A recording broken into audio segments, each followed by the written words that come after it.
नमस्कार दोस्तों, स्वागत है आपका आपके अपने YouTube चैनल KGM कक्षा पर। दोस्तों, मैं Gajendra Kumar, lab assistant selected, आपके लिए आपके बायोलॉजी के कोर्स के लिए आपके सामने प्रस्तुत हुआ हूँ। आप अगर 12th साइंस पास आउट हो और आप लैब असिस्टेंट के बारे में तैयारी करने की सोच रहे हो या किसी भी नौकरी के बारे में आप 12th science pass out student हो और किसी सरकारी नौकरी की तलाश में हो, तो ये वीडियो आप ही के लिए है। आप इस लैब असिस्टेंट 2022 वैकेंसी में अप्लाई कर सकते हो, उसकी तैयारी कर सकते हो। उसके लिए आपको फिजिक्स, केमिस्ट्री, बायोलॉजी और राजस्थान जीके पढ़ने की ज़रूरत है, जिसमें हम आपको बायोलॉजी की क्लास यहाँ पर लगाने वाले हैं। सेल बायोलॉजी की 2 क्लासें हमारी हो चुकी है, आज तीसरी क्लास है, जिसमें हम कल जहाँ प्रोकैरियोटिक कोशिका को छोड़ के गए थे, आज उसी के बारे में हम आपसे चर्चा करने वाले हैं। ठीक है, वक्त की बर्बादी ना करते हुए हम चलते हैं हमारे सिलेबस की तरफ। देखो दोस्तों, आज हमारा जो टारगेट है वो क्या है। आज हमारा जो टारगेट है वो ये है कि हमें प्रोकैरियोटिक सेल की स्ट्रक्चर देखनी है। प्रोकैरियोटिक सेल की स्ट्रक्चर को पढ़ना है। देखते हैं प्रोकैरियोटिक सेल क्या होती है। प्रोकैरियोटिक सेल ऐसी कोशिका जिसके अंदर केंद्रक नहीं, केंद्रकाभ पाया जाता है। ये एक विशेष अंतर होता है यूकैरियोटिक और प्रोकैरियोटिक में, कि हम ये मानते हैं कि केंद्रक नहीं पाया जाता है। केंद्रक नहीं, केंद्रकाभ बोला है, लेकिन वो होता केंद्रक जैसा ही है, बस केंद्रक झिल्ली नहीं होती है। केंद्रक झिल्ली विहीन केंद्रक बोल सकते हैं इसको। झिल्ली विहीन केंद्रक प्रोकैरियोटिक कोशिका में पाया जाता है और झिल्ली युक्त केंद्रक यूकैरियोटिक कोशिका में पाया जाता है। तो हमने कल भी एक डायग्राम बनाया था, आज फिर से हम उस डायग्राम को बनाने की कोशिश करेंगे आपके सामने।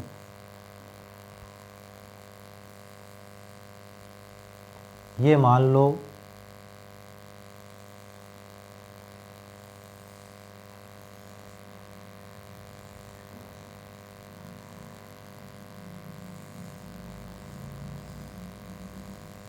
इस तरीके का ये एक प्रोकैरियोटिक कोशिका है। ठीक है, इस प्रोकैरियोटिक कोशिका में आपको पता है सबसे पहले क्या पढ़ते हैं हम, कोशिका का आवरण। पहला पॉइंट इसका क्या पढ़ना है, कोशिका आवरण।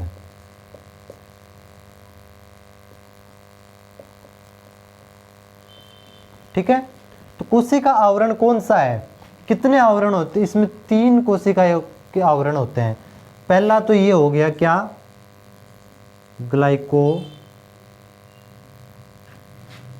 ग्लाइकोकैलिक्स का बना एक आवरण होता है पहले नंबर पर। दूसरे नंबर पर सेल वॉल होती है और तीसरे नंबर पर होती है प्लाज्मा मेम्ब्रेन। कल मैं बता चुका हूँ, इसलिए मैं यहाँ पे PM लिख रहा हूँ। ठीक है, ग्लाइकोकैलिक्स क्या है? ग्लाइकोकैलिक्स से बना हुआ एक मोटा आवरण होता है। अगर ये 2 तरह का होता है, अगर ये कह रहे थे हम कल कि अगर मतलब पतला है, 2 संभावनाएं हैं।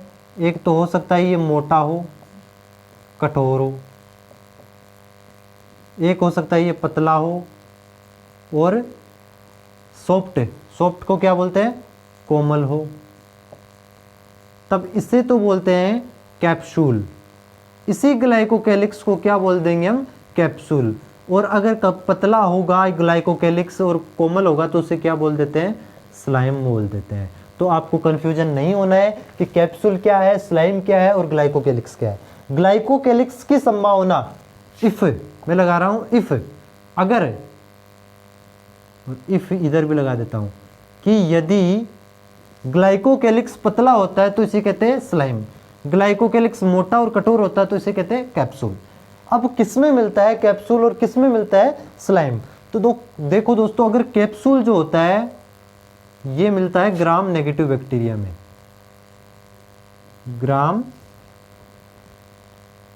नेगेटिव बैक्टीरिया में, क्योंकि ग्राम नेगेटिव बैक्टीरिया जो होते हैं कैसे होते हैं, रोग कारक बैक्टीरिया होते हैं। कैसे होते हैं, रोग कारक। इसका मतलब क्या सभी रोग कारक बैक्टीरिया, सभी रोग जनित बैक्टीरिया क्या कैप्सुलेटेड होंगे? बिल्कुल कैप्सुलेटेड होते हैं। क्यों होते हैं? क्योंकि यार बैक्टीरिया को पता है कि अगर वो स्लाइम लेके अंदर चला गया, अपने चारों तरफ कठोर कवच पहन के नहीं गया, तो आपके शरीर के अंदर जो WBC की आर्मी घूम रही है ढूंढते ढूंढते कि आजा मारना है मुझे, तो उसको तो मार देंगे। इसलिए ये भी बड़ा चालाक है। मोनेरा किंगडम का जो प्रोकैरियोटिक कोशिका बड़ी चालाक है। इसने क्या सोचा कि मैं क्या करती हूँ, ग्लाइकोकैलिक्स का बहुत मोटा आवरण बना लेती हूँ, फिर मेरा कोई भी कुछ बिगाड़ नहीं पाएगा। ऐसा पहले युद्ध में जाते थे सैनिक तो सुरक्षा कवच पहन के जाते थे। तो इस ग्राम नेगेटिव बैक्टीरिया जो रोग कारक बैक्टीरिया है, उसका सुरक्षा कवच कौन है? कैप्सूल है। ग्लाइकोकैलिक्स की जो परत है वो उसका सुरक्षा कवच है। इसीलिए सभी रोग जनित बैक्टीरिया में, ग्राम नेगेटिव बैक्टीरिया में, तो ग्राम नेगेटिव बैक्टीरिया ही रोग जनित बैक्टीरिया होते हैं जनरली, उनमें कैप्सूल पाया जाता है, ग्राम पॉजिटिव में स्लाइम पाया जाता है। ठीक है, इतनी बात समझ में आ गई ग्लाइकोकैलिक्स के बारे में। अब मैं बात करता हूँ सेल वॉल के बारे में। तो इसकी जो सेल वॉल होती है, इसकी सेल वॉल किसकी बनी होती है भाई साहब? इसकी जो सेल वॉल होती है ये कहते हैं हम पेप्टिडोग्लाइकन या म्यूरिन, पेप्टिडोग्लाइकोन या म्यूरिन की बनी होती है। ठीक है, सेल वॉल प्रेजेंट होती है, इसका मतलब सेल वॉल प्रेजेंट होती है प्रोकैरियोटिक में सिवाय माइकोप्लाज्मा के। यहाँ पे नोट बना के लिखेंगे हम कि माइकोप्लाज्मा एकमात्र ऐसा प्रोकैरियोटिक है जिसमें कोशिका भित्ति नहीं पाई जाती है। सेल वॉल का मतलब हिंदी में होता है कोशिका भित्ति है। ये क्या है? ये कोशिका भित्ति है, कोशिका भित्ति। ठीक है, अब आपको पेप्टिडोग्लाइकन की बनी होती है। रट रखा आपने कई दिनों से, जो तैयारी कर रहे हैं, पहले से तैयारी है, जो अपने आप को मानते हैं, उनको पता है कि हाँ पेप्टिडोग्लाइकन की बनी होती है। मैं कहता हूँ क्या है मतलब पेप्टिडोग्लाइकन का? एक जगह आपने ये रट रखा है कि पेप्टिडोग्लाइकन की बनी होती है कोशिका भित्ति, दूसरी जगह आप ये भी रट रखते हो कि इसकी कोशिका भित्ति में एन एसिटाइल ग्लूकोसामिन नाग पाया जाता है। क्या है नाग? क्या है पेप्टिडोग्लाइकन? ये आप सोच के पढ़ना, इसको बिल्कुल इसी तरीके से लिंक करके पढ़ोगे तो कंसेप्ट क्लियर हो जाएंगे। पेप्टिडोग्लाइकन का मतलब इसको तोड़ो, तोड़ो क्या बनेगा? एक तो बनता है पेप्टाइड, एक तो बनता है पेप्टाइड प्लस ग्लाइकोन। क्या ऐसा ही बनेगा क्या? पेप्टाइड और ग्लाइकोन ही बनेगा क्या? और पेप्टाइड क्या होते हैं? एमिनो अम्लों की श्रृंखला को पेप्टाइड बोलते हैं। एमिनो एसिड चेन जो होगी उसे क्या बोलते हैं? पेप्टाइड बोलते हैं। अरे पेप्टाइड क्या होता है? एक एमिनो अम्लों की श्रृंखला होती है। और ग्लाइकन क्या होता है? क्या कार्बोहाइड्रेट होता है क्या? क्या ग्लाइकन कार्बोहाइड्रेट को बोलते हैं क्या? अरे बोलो यस और नो। तो इसका मतलब एमिनो अम्ल पाए जाएंगे।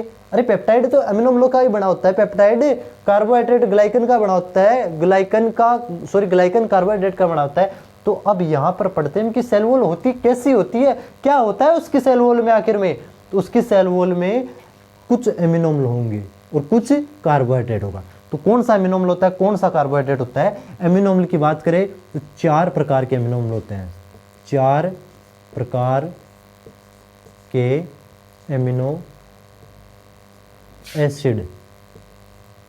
कौन कौन से 4 प्रकार? D alanine, D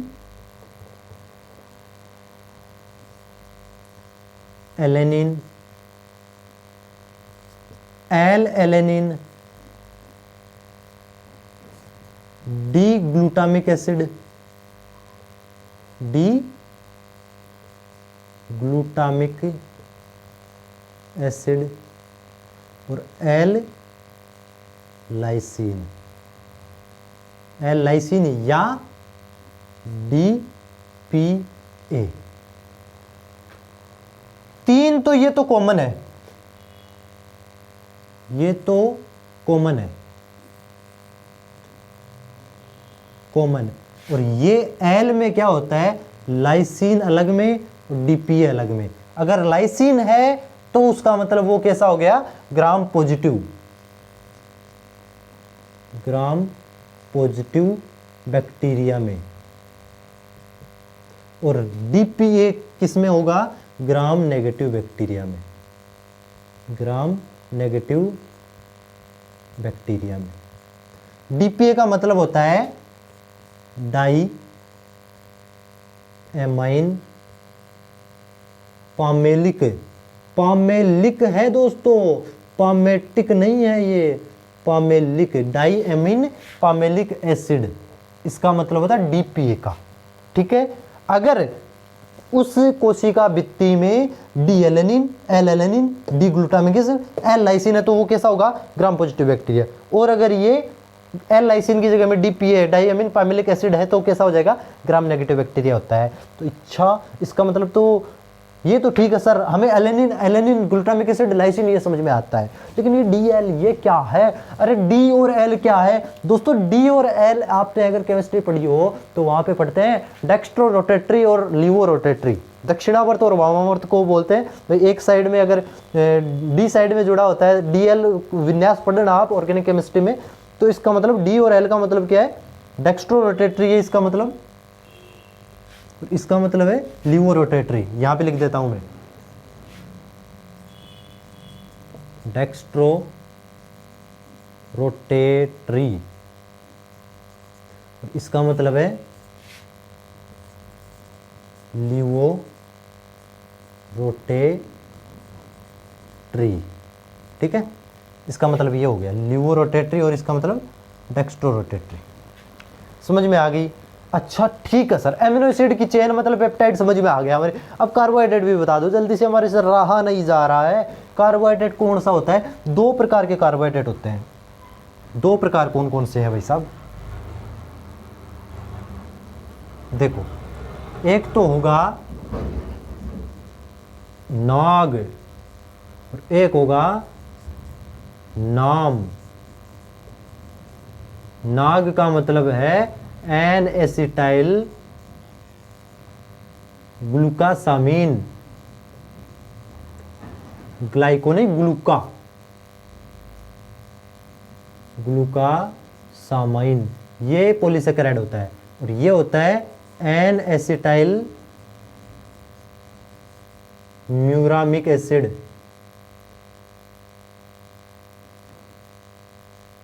muramic acid. तो इस तरीके से सेल वॉल होती है इसकी। इसकी कोशिका भित्ति किसकी बनी होती है? पेप्टिडोग्लाइकन या म्यूरिन की। किसकी? सभी यू बैक्टीरिया में। भाई सभी यू बैक्टीरिया में बताएंगे हम, पेप्टिडोग्लाइकन या म्यूरिन किस में होता है? यू बैक्टीरिया में। अब यू बैक्टीरिया क्या होता है? देखो, ये वर्गीकरण अगर हम पहले पढ़ते तो ठीक रहता। यू बैक्टीरिया और आर्की बैक्टीरिया, बैक्टीरिया या प्रोकैरियोटिक में 2 सब किंगडम रखे गए हैं, 2 वर्ग रखे गए हैं। भाई जो प्रोकैरियोटिक जगत है उसमें किसको रखा गया? बैक्टीरिया को। बैक्टीरिया के 2 वर्ग बना दिए उन्होंने, एक आर्की बैक्टीरिया यानी आद्य जीवाणु और एक यू बैक्टीरिया यानी यू बैक्टीरिया। यू बैक्टीरिया को हिंदी में क्या बोलते हैं? यू बैक्टीरिया बोलते हैं। ठीक है, तो यू बैक्टीरिया की पेप्टिडोग्लाइकन और म्यूरिन की कोशिका भित्ति बनी होती है। उसकी क्या बनी होती है? स्यूडोम्यूरिन की।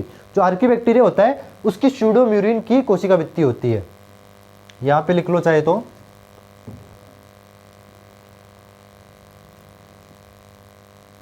यहां पे नोट लिख देंगे हम।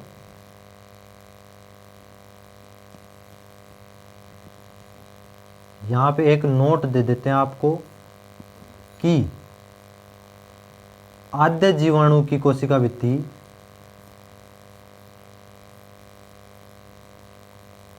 किसकी बनी होती है? स्यूडोम्यूरिन की। ठीक है, उसमें वहां पर पढ़ेंगे हम स्यूडोम्यूरिन क्या होता है। इसकी जो कोशिका भित्ति होती है किसकी बनी होती है? स्यूडोम्यूरिन की बनी होती है। मतलब समझ में आया कि सेल वॉल किसकी बनी होती है? पेप्टिडोग्लाइकन की। पेप्टिडोग्लाइकन मतलब पेप्टाइड और ग्लाइकन। पेप्टाइड मतलब एमिनो एसिड की चेन। एमिनो एसिड 4 प्रकार के एमिनो पाए जाते हैं, alanine, alanine, D alanine, L alanine, glutamic acid, lysine. भाई डी ग्लूटामिक एसिड, लाइसिन या फिर DPA। एल लाइसिन का मतलब ये ग्राम पॉजिटिव में हो गया, वो ग्राम नेगेटिव में हो गया। और एन एसिटाइल ग्लूकासामिन ये एक पॉलीसेकेराइड होता है, ये कार्बोहाइड्रेट का रूप है, ग्लाइकन के रूप में इसमें पाया जाता है। अरे इतनी बात समझ में आ गई क्या? अब देखो इसका प्लाज्मा मेम्ब्रेन जो है, इसका जो प्लाज्मा मेम्ब्रेन है, इसका प्लाज्मा मेम्ब्रेन में इधर लिख देता हूँ, ये क्या है, प्लाज्मा झिल्ली है। क्या है रे, प्लाज्मा झिल्ली। एक तो इसकी विशेषता ये होती है, चयनात्मक पारगम्य। कैसी होती है, चयनात्मक पारगम्य, ये ध्यान रखना, ये इम्पोर्टेंट है। इसकी जो कोशिका भित्ति होती है कैसी होती है, सॉरी कोशिका झिल्ली जो होती है वो कैसी होती है, चयनात्मक पारगम्य। और इसके साथ में इसकी कोशिका झिल्ली के कुछ अतिवर्धी होती है, इसकी कोशिका झिल्ली की कुछ अतिवर्धी, क्या है ये, मीजोसोम है। ये यहां पर मैं लिख रहा हूं मीजोसोम।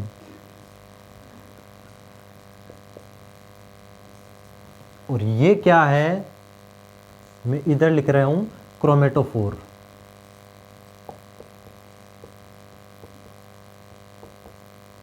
ये क्या है, क्रोमेटोफोर। लेकिन उससे पहले इसमें कुछ मैं लगा देता हूं, प्रकाश संश्लेषी वर्णक। ये यहां पर क्या है, प्रकाश संश्लेषी वर्णक। जहां पर प्रकाश संश्लेषी वर्णक होते हैं, झिल्ली की, प्लाज्मा झिल्ली की एक ऐसी अतिवर्धी जिसमें प्रकाश संश्लेषी वर्णक उपस्थित होते हैं, उसे क्या कहते हैं, क्रोमेटोफोर कहते हैं। और ये किस में होंगे, प्रकाश संश्लेषी जीवाणुओं में होंगे। फोटोसिंथेटिक जो ऑर्गेनिज्म होते हैं, फोटोसिंथेटिक और प्रोकैरियोटिक, प्रकाश संश्लेषी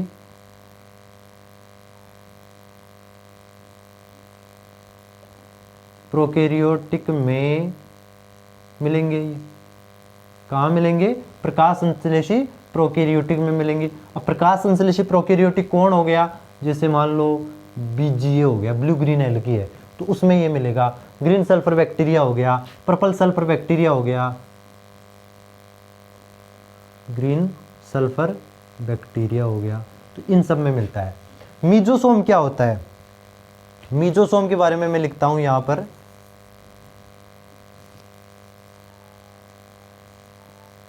झिल्ली की अतिवर्धी कैसी कैसी हो सकती है, लेमिलर हो सकती है, वेसाइकल रूप हो सकती है। अतिवर्धी जो कैसी होती है, वेसाइकल या लेमिलर रूपी हो सकती है। ठीक है। अब इस मीजोसोम के बारे में ध्यान रखना, ये जो मीजोसोम है ना, इसे क्या कहा जाता है, यूकेरियोटिक कोशिका का माइटोकॉन्ड्रिया की समझात। इसे यूकेरियोटिक कोशिका के माइटोकॉन्ड्रिया के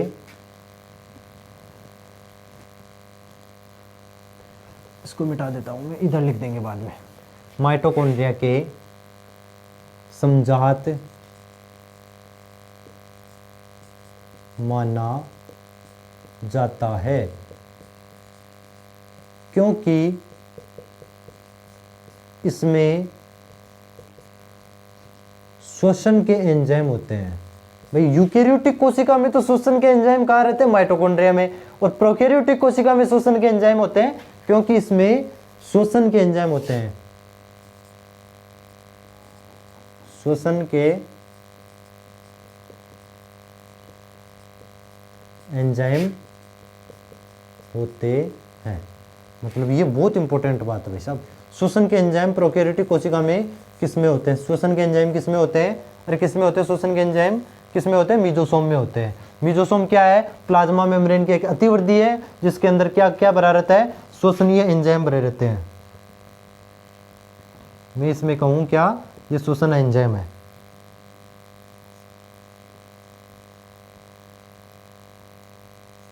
श्वसन के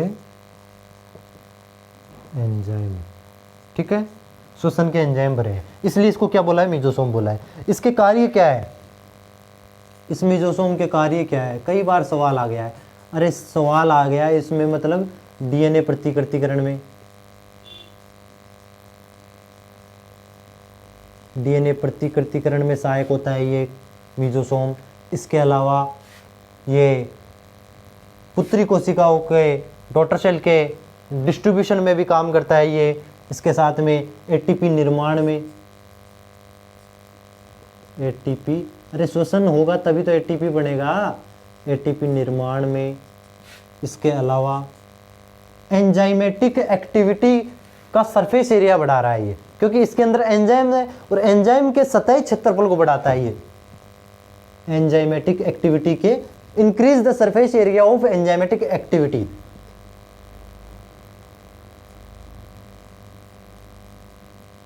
एंजाइमी क्रिया, एंजाइमेटिक एक्टिविटी को क्या बोलते हैं हिंदी में? अब एंजाइमिक क्रिया मान लो, एंजाइम्स की जो क्रिया हो रही है उसके लिए, एंजाइमिक क्रिया के लिए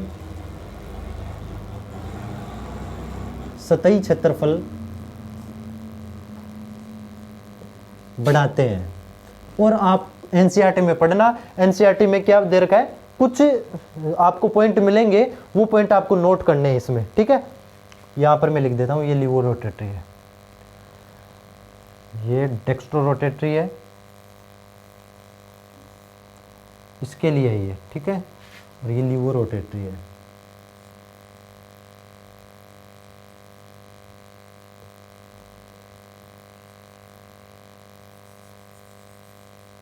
समझ में आ गई होगी मेरे ख्याल से। अरे कुछ चीज़ें समझ में आएगी बिल्कुल। हम अभी तक क्या पढ़ रहे हैं? अभी तक सब हमने क्या पढ़ा है? सिर्फ सरफेस पढ़ा है। अब इसके अंदर तो अब जाएंगे, अभी तो इसके मेम्ब्रेन आवरण को ही पढ़ रहे थे। तो अगली क्लास में हम इसकी अंदर, यानी इसके अंदर राइबोसोम होता है, इसके अंदर न्यूक्लियोइड होता है, इसमें प्लाज्मिड होता है, इसमें पॉलीराइबोसोम होता है, इसके अंदर और जितनी भी चीज़ें हैं सब के बारे में अलग अलग से पढ़ेंगे उसके बारे में। उसके बाद में हम यूकेरियोटिक सेल स्टार्ट करेंगे। यूकेरियोटिक सेल का भी इसी तरीके से पूरा वो करेंगे, हम क्या बोलते हैं उसको, पूरा अध्ययन करेंगे हम, पोस्टमार्टम करेंगे पूरा, बिल्कुल एक एक चीज़ नहीं छोड़ूंगा मैं आपको। और बिल्कुल आप ध्यान से पढ़ोगे तो 100% समझ में आएगा। जैसा भी आपको रेस्पॉन्स देना दीजिए यार, कमेंट सेक्शन आपके लिए खुला है। आप अगर आपको अच्छी लगी है क्लास हमारी, चैनल सब्सक्राइब कीजिए, लाइक कीजिए, शेयर कीजिए। हमें ज़्यादा मोटिवेशन मिलेगा तो हम आपके लिए रेगुलरली काम कर पाएंगे। यार हम तो जॉब लग गई है हमारी, हम आपके लिए ही काम कर रहे हैं कि आपको अच्छा कंटेंट मिले। क्योंकि सब आप लोगों ने, पता है मुझे, सब ने तो नीट की तैयारी नहीं कर रखी है यार, हमने की है, हम करके लग गए।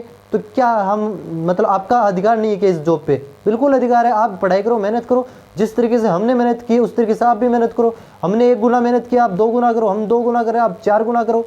लेकिन यार आपको पढ़ना पड़ेगा, कोई इलाज नहीं है, कोई शॉर्टकट नहीं है। अगर सिलेक्शन चाहिए तो पढ़ना ही पड़ेगा दोस्तों, सिलेक्शन चाहिए तो पढ़ना ही पड़ेगा, कोई शॉर्टकट नहीं है इसका। लेकिन पढ़ना कैसे है सब बताते हैं यार, एनसीईआरटी पढ़ो, एनसीईआरटी पढ़ो, एनसीईआरटी पढ़ो। अरे भाई साहब कैसे पढ़े? बिल्कुल, अब जो टॉपिक पढ़ा रहा हूँ ना मैं, उसके एनसीईआरटी पढ़ लेना, उसी पॉइंट को पढ़ लेना, आपको समझ में आ जाएगा एनसीईआरटी में क्या लिखा हुआ है। बिल्कुल आपको लगेगा यार एनसीईआरटी में क्या लिखा हुआ, कुछ लिखा ही नहीं है इन्होंने। और सवाल देखना, प्रीवियस ईयर क्वेश्चन सबसे इंपॉर्टेंट है।